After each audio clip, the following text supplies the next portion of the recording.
The Kia Syros is an interesting car. It feels like it's been designed by two very different individuals. The exterior seems to be the work of a Gen Z creative. It's bold, expressive and very keen on not blending in. Step inside though, and it's a very different personality altogether. This is Millennial energy. Sensible, thoughtful and fluent in words like ergonomics and practicality. Two mindsets, one car. So the question is, do they coexist or do they compete? In Kia's India lineup, the Syros slots neatly between the Sonet and the Seltos. It is a sub-4-meter crossover, but it is wider, taller and offers a longer wheelbase than the Sonet. In fact, it's even wider and taller than the current generation Hyundai Creta, which makes Kia's intent pretty clear. The Syros is designed as a roomier, more practical alternative to the Sonet, aimed squarely at small families who want space without stepping up a segment. At first glance, the Syros looks like a bold design departure. But look closer and you'll see familiar DNA. The silhouette borrows heavily from the Kia Soul EV. It's boxy, upright and unapologetic. The Syros takes that formula and dials up the quirk. The result? A car that stands out without trying too hard.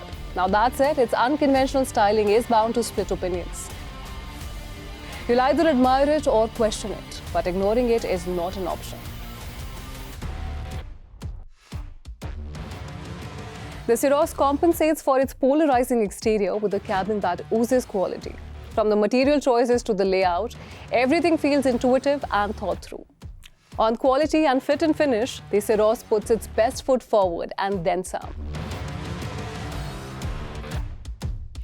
The version we tested was the 1-litre 3-cylinder Turbo Petrol paired to a 7-speed dual-clutch automatic. The engine offers decent performance for the car's weight, making the Syros a capable urban runabout.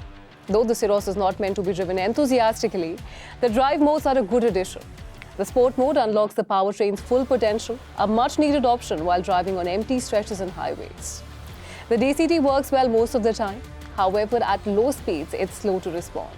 Thankfully, there are paddle shifters to remedy this.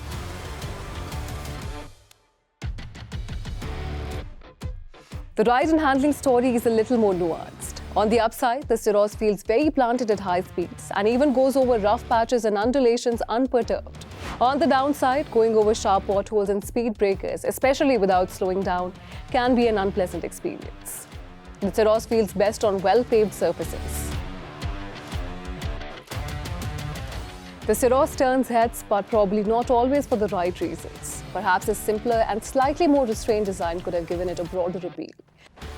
The ride quality can be improved by upgrading to slightly higher profile tires, better suited to the relatively large 17-inch wheels. But this won't be a requirement on the lower variants that come with smaller wheel sizes. Now there's also scope for improving the DCT's low-speed response time. That said, these are minor quibbles. Overall, the Syros is a thoughtful, well-executed package.